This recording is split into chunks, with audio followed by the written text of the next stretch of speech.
Hello दोस्तों, global सन में आपका स्वागत है। इस वीडियो में अपन कोण की परिभाषा और कोण के प्रकार के बारे में पढ़ेंगे, तो वीडियो के लास्ट तक बने रहिएगा। तो शुरू करते हैं। देखो सबसे पहले अपन कोण की परिभाषा देखते हैं। जब एक ही बिंदु से दो किरणें निकलती है, कितने बिंदु से?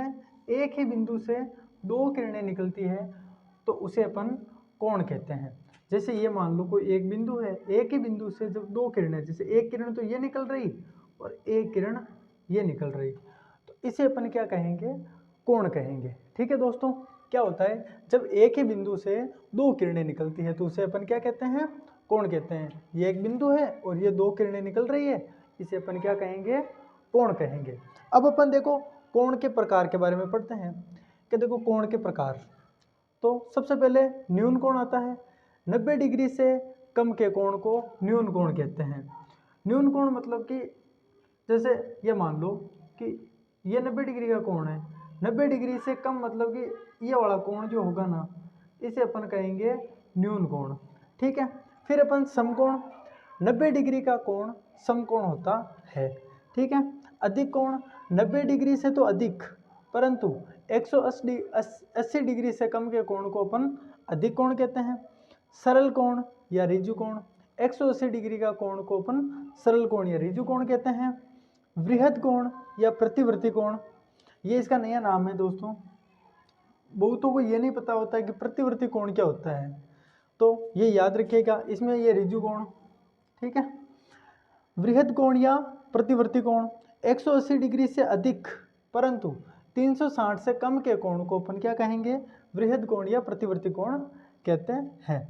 फिर संपूर्ण कोण, 360 डिग्री के कोण को अपन संपूर्ण कोण कहते हैं। आसन कोण, आसन कोण देखिए, जब रेखा AB पर बिंदु C से गुजरने वाली किरण CD से बनने वाले दोनों कोण आसन कोण कहलाते हैं। जैसे ये मान लो एक रेखा है, ठीक है, ये रेखा है ना, A और B के किसी पर बिंदु C से, बिंदु C है ये, C से गुजरने वाली किरण CD से बनने वाले दोनों कोण क्या कहलाते हैं? आसन कोण कहलाते हैं। देखो जब ये एक रेखा है, इससे ये वाली एक किरण गुजर गई, देखो यहाँ से एक किरण गुजर गई, तो देखो दो कोण बन गए, एक तो ये वाला कोण बना और एक ये वाला कोण बना। ये दोनों कोण क्या कहलाते हैं? आसन कोण कहलाते हैं। क्या कहलाते हैं? आसन कोण। जैसे देखो ये वाला कोण तो हो जाएगा ACD, क्या हो जाएगा? ACD हो जाएगा, और ये वाला कोण क्या हो जाएगा? DCB, ये वाला कोण हो जाएगा। तो ये दोनों कोण आपस में क्या कहलाते हैं दोस्तों? आसन्न कोण कहलाते हैं। क्या कहलाते हैं? आसन्न कोण। अब देखो पूरक कोण किसे कहते हैं? ठीक है, जब दो आसन्न कोणों का योग, कितने कोणों का योग?